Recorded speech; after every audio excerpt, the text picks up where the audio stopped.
Hello, I'm Claire Smith, welcome to my channel. So today's video is going to be a perfume collection video, as you may have already gathered from the title. And I'm going to split this video into two parts. So this part will be A to K, and the next part will be L to Z of brand names. If you haven't seen me before and you do like this kind of content, then please do consider subscribing, and please also like this video if you do enjoy the video. So let's get on with this. The first fragrance is from Provocateur and it's called Fatale Encens. So this one is just a sweet, sticky, fun fragrance. It's fruity, it's also got some vanilla, but mainly it's a licorice and also a slight spiciness to this as well. This one is just something that always makes me think of Halloween, I think just because it reminds me of sweets. So that's Provocateur Fatale Encens. This next fragrance is one from All Saints and it's called Metal Wave. So Metal Wave is a green vanillic fragrance, but it also has a dry down that reminds me of pencil shavings. It's just a really relaxing, easy to wear fragrance, and it's one of the few vanillas in my collection that I really enjoy and I can really wear in all seasons. So that's Metal Wave by All Saints. This next fragrance is my only fragrance from Amouage, and this is Opus 3, which I think has now been repackaged. So Opus 3 always makes me think of a lonely university professor in a library over some books. It does have a bookish smell about it, but really it's a powdery mimosa and violet fragrance with some resins, as is typical of Amouage. I just really like this one. I find it very relaxing. Even though it is quite strong and powerful, it just does feel very calm.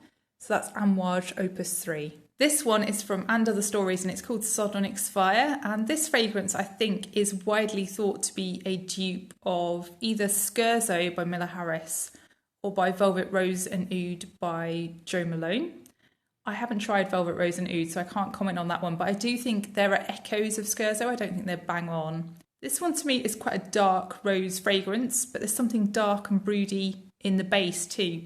It's quite warm and ambery, and there's also a little bit of saffron too, which I think is why I don't tend to reach for this one that often. But when I do, I enjoy it. So that's Sardonyx Fire by And Other Stories.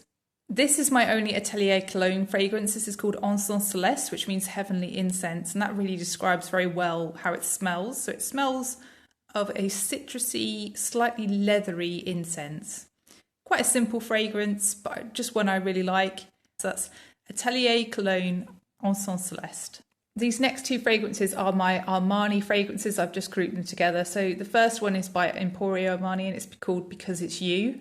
So this one I went through an entire 30ml bottle of. I do like it, but I feel like I've not really reached for it that much since I finished the 30ml bottle. And it's just a very likeable, very easygoing fragrance, great for work. Raspberry rose, fresh, lemony, but with some musk in the dry down. Very likeable. Then the other one is by Giorgio Armani and it's called C, and I think this is the original formulation of C. So this one is a blackcurrant fragrance. It's very syrupy feeling blackcurrant and rose. And the blackcurrant's almost fermented, but also there's lots of patchouli and vanilla as well in the dry down. So that's C by Giorgio Armani. So these two fragrances are from Balenciaga, and we lost Balenciaga as a brand for fragrance really during the pandemic, I think. The one on the left is Balenciaga Paris, and it's one that I absolutely love that. It's a kind of green feeling, violet and violet leaf fragrance, but it's also slightly metallic and it's quite cold, but also a little bit powdery as well. And I just think it's such an interesting fragrance. Florabotanica on the right is probably the more famous one, I think, from the brand. And that's a green feeling, very uplifting, minty fragrance. It's also got a pink rose in it, and it's just very refreshing and great for sunny, hot weather. Also has some herbal notes as well, which really give it a bit of earthiness. So those two are my only fragrances from Balenciaga. Next up is one from Bottega Veneta, and this is the EDP. And this fragrance I became absolutely obsessed with, and I bought a few bottles of this. This is a nice suede. It's possibly the nicest designer suede fragrance I've ever tried. Really beautifully powdery and something that I absolutely love and really wish I'd discovered earlier. So that's Bottega Veneta EDP. So this one is from Cacharel and it's called Yes I Am. Yes I Am is a sweet, sticky caramel and raspberry fragrance, but it also has a slight lactonic feel, and there's also some cardamom as well, which just makes it less sticky and less sweet and less cloying.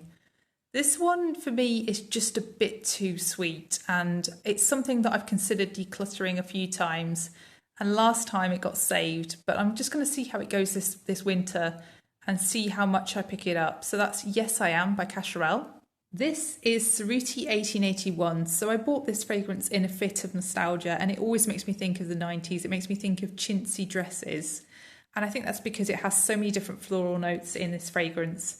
It's mainly chamomile, maybe a bit of mimosa, there's a soft pink rose, and it's also quite musky as well. It's definitely got a density to it, even though it is still quite fresh. I think if you're looking to go back to the 90s, this is a great fragrance to try. So that's Cerruti 1881. So this is my little collection of Chanel fragrances. I never thought I'd be someone who was into Chanel, and it really surprises me that I now have 5 in my collection. So Frances really kicked this off when she sent me Coco Mademoiselle, and then I ended up buying Coco and number 5, and I never ever thought I'd be someone who wore and enjoyed number 5. And then I bought Coco, and then finally Coco Mademoiselle Intense most recently this year. And yeah, I think out of these, probably my favourites are Coco and also Coco Mademoiselle Intense, which is basically Coco Mademoiselle but softened and with lots of vanilla. So yeah, that's my little collection of Chanel, something I never ever thought that you would see in my collection, but you never know where your fragrance journey will take you, do you? So this next fragrance is one from Chopard, and it's Love. So this fragrance is just a whole bunch of different roses, but also with some sweetness, there's some honey, and it's also a little bit dry, and there's some cinnamon here as well. It's also got a lot of patchouli, and I think if you're not into patchouli, stay well away from this one. But yeah, it took me a while to get with this one because it is quite dry feeling. But I think if you like fragrances like Portrait of a Lady, to which this one's quite often compared, I don't think they're exactly the same, of course they're not, but they do have echoes of each other, and it's definitely worth trying. So that's Love by Chopard. So this is Coach EDP. They've released loads of flankers now of this fragrance, but I still like the original best. This is a raspberry rose suede musk. So the suede is the thing that really adds the interest to this fragrance. It's incredibly long lasting, and it's quite fresh to begin with as well. I really like wearing this one in the springtime to work. I just think that suits that time of year. So that's Coach EDP. These are my diesel fragrances. So I've got Lovedose, the original, and also Lovedose Tattoo, the flanker. I did used to have Lovedose Red Kiss, but I've finished that one now. Lovedose is something I don't really wear that often anymore. It's really a very licoricey vanilla.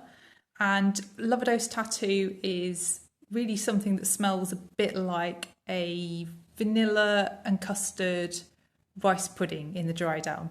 These two, I can't say I wear them that often, but when I do reach for them, I enjoy them. They just remind me of another time in my life and take me back somewhere. You know, fragrance can do that, can't it? It can take you to a memory. So yeah, these two are staying, Lovedose and Lovedose Tattoo. These two are my mainline Dior fragrances. So I have J'adore and I also have Miss Dior, but the 2012 version. So not even the 2017 or the 2021 version, the really, really old version. So J'adore is something that I really don't think suits me, but I keep it because it was a gift from my dad. And it's really a jasmine and lily of the valley fragrance. So it's quite watery, but it also has a bit of a shampoo-y vibe about it. And it's really quite fruity too. So there's melon, and I think there's also pear in the fragrance. And that just gives it this kind of aquatic, watery, 90s floral feel. Miss Dior 2012 is something along the lines of Coco Mademoiselle, but clearly obviously not Coco Mademoiselle. It's more rosy, it's less citrusy, there's less patchouli, but it's along the same lines. So yeah, those two are my mainline Dior fragrances. I do also have 4 fragrances from the Dior Privé line. I really got obsessed with this line last year, and I bought quite a lot of them. And I think my favourite really is Jasmin des Anges, which is on left. That one is just a honeyed, very light feeling jasmine fragrance, but with some fruitiness. So it's quite apricot-y, but there's also some musk in the dry down. It's just really, really pretty. Ombre Nuit is a rose and amber fragrance mainly, but there's a little bit of spiciness as well to it. It's sort of cinnamony to me. Gris Dior is very much a springtime rainy day fragrance. It's a little bit of a suede rose again. I think it's oak moss in that fragrance that's giving that kind of suede vibe. But yeah, just a really loved fragrance. I think it's probably the most popular from the entire line from Dior. And Le Col Noir is a fruity rose fragrance. It's very similar to the old Miss Dior flankers actually. So those four are the fragrances I have from the Dior Privé line. So this next one is from Dolce & Gabbana and it's L'Imperatrice. So I think this is the classic summer fragrance, isn't it? This is the one that everybody brings out in the hot weather. I see why, because it's a sour, fresh feeling, fruity fragrance. It's got rhubarb, it's got watermelon. I think it's also got kiwi, but I must say the watermelon and the rhubarb dominate on me. This one in the dry down is quite a sour feeling fragrance still, but with some musk. And the musk is very much, you know, more of a laundry musk than anything else really. So that's Dolce & Gabbana's L'Imperatrice. So this is from D'Orsay Fragrances and it's called Dandy or Not GA. I have no idea what GA stands for. This is really a citrusy, tea, leathery, woody fragrance. I just find it very relaxing. It's quite strong though, you don't want too many sprays. So yes, Dandy or Not GA by D'Orsay Fragrances. This is my only Elie Sable fragrance and it's called Le Parfum. So this fragrance is a honeyed white floral fragrance. It's very strong. There's also some patchouli and rose. I think a lot of people struggle with this one because it is so strong.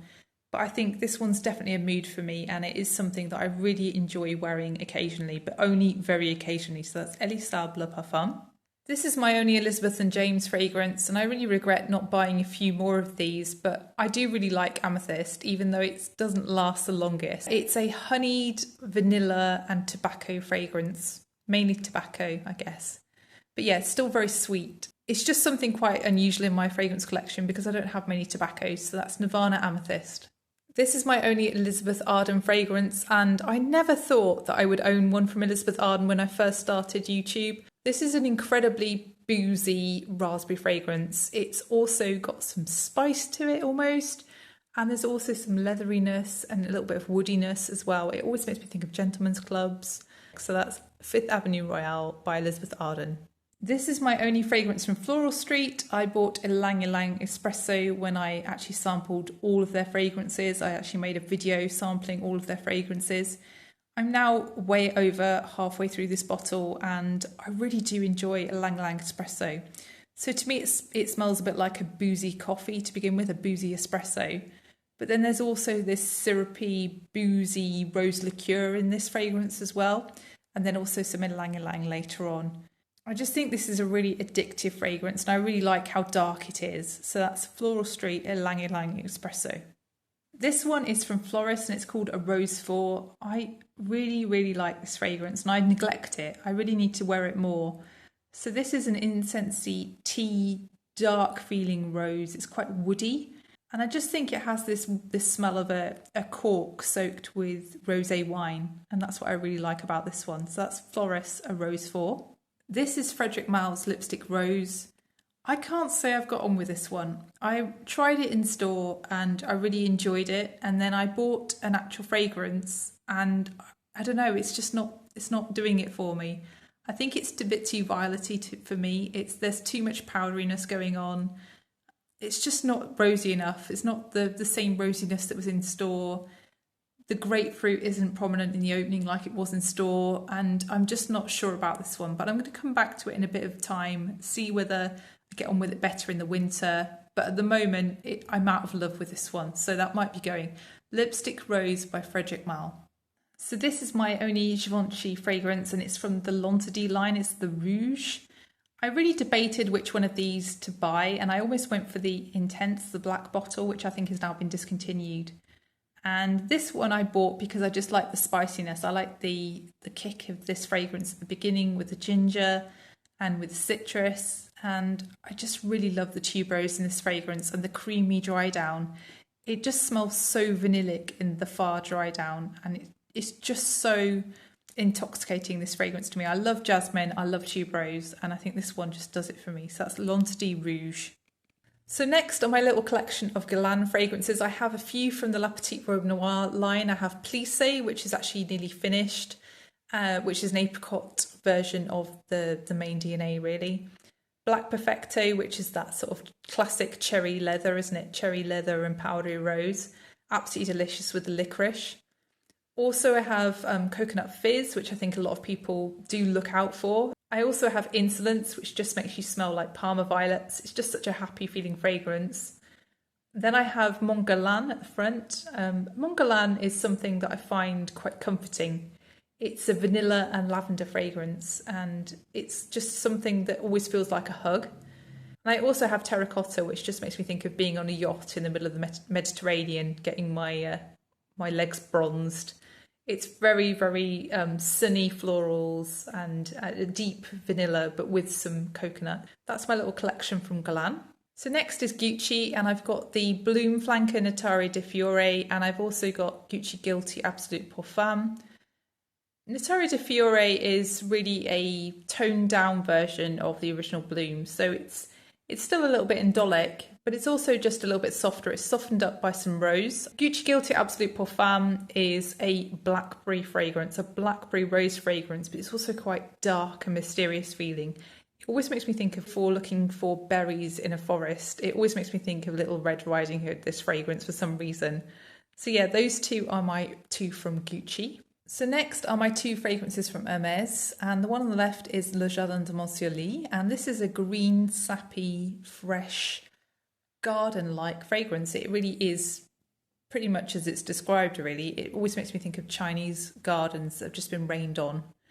The one on the right is L'Ombre de Merveille, and this one really smells to me like spicy Coca-Cola, but I think it's supposed to be an incensey tea fragrance.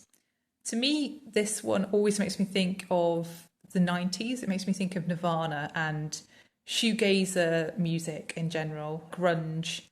It just always seems a bit like a moody teenager in the 90s to me, this fragrance. So yeah, those are my two from Hermès. Next up, I have this fragrance from Issey Miyake called A Drop d'Issey. So this is a lilac fragrance. It's a very fresh feeling lilac fragrance, and it gets denser as it dries down. It always makes me think of Nivea cream, this fragrance. It also has a bit of a solar feel. It has that very dense cashmere in the dry down, which I think is what's giving me the enveloping feel of the fragrance with the Nivea cream feel.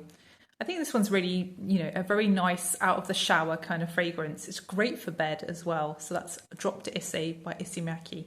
So this is my only fragrance from Jean Paul Gaultier, but this one got to me, I think, when I was first starting out on YouTube. It's just so sweet and sticky.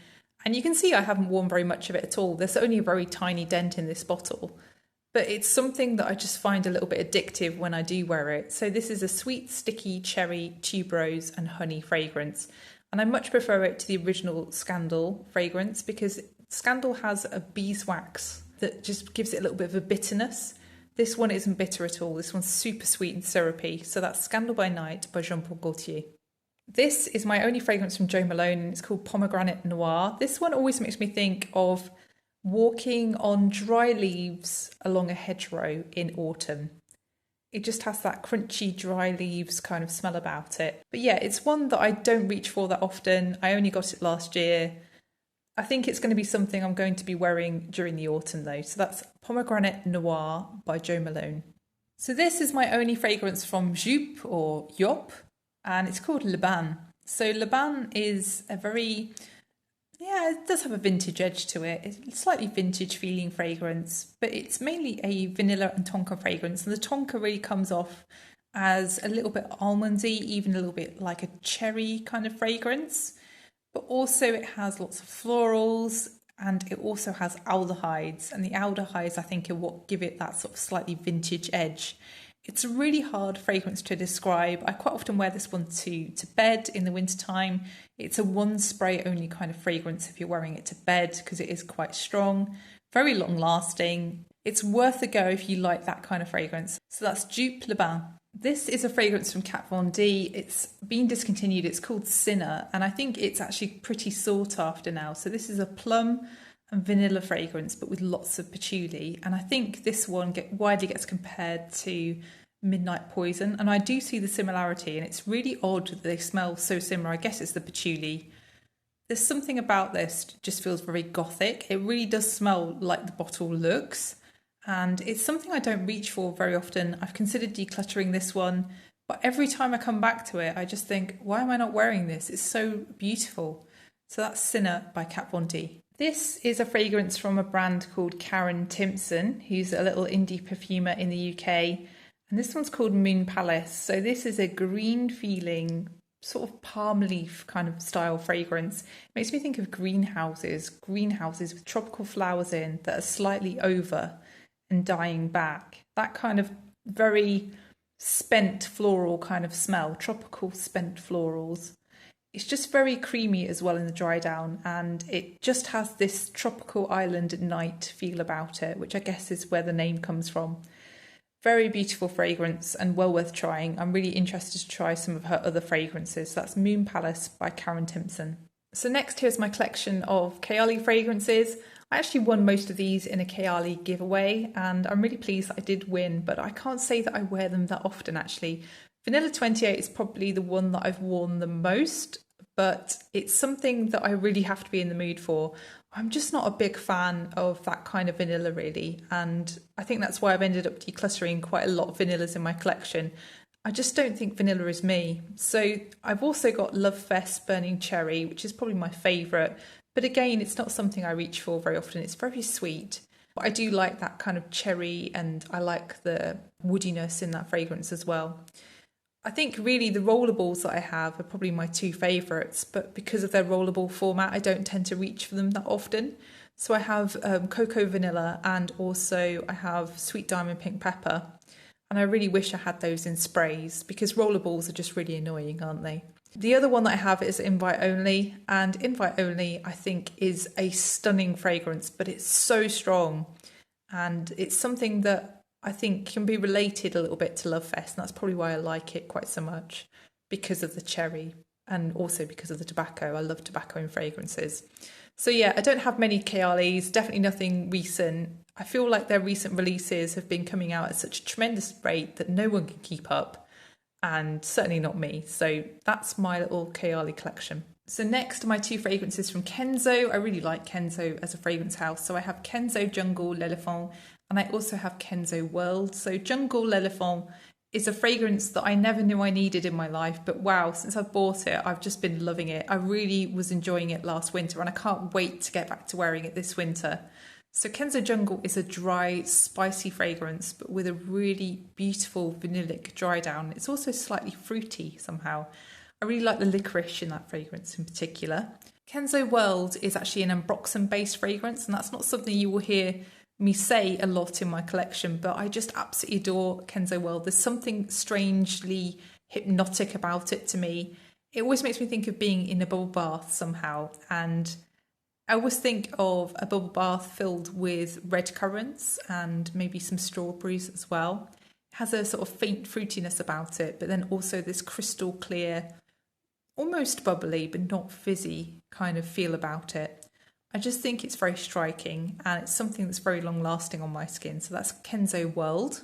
So that's the end of part one. If you have enjoyed the video, then please press the like button, and please also consider subscribing if you haven't done already. And please look out for part two, and I'll see you in the next one. Bye.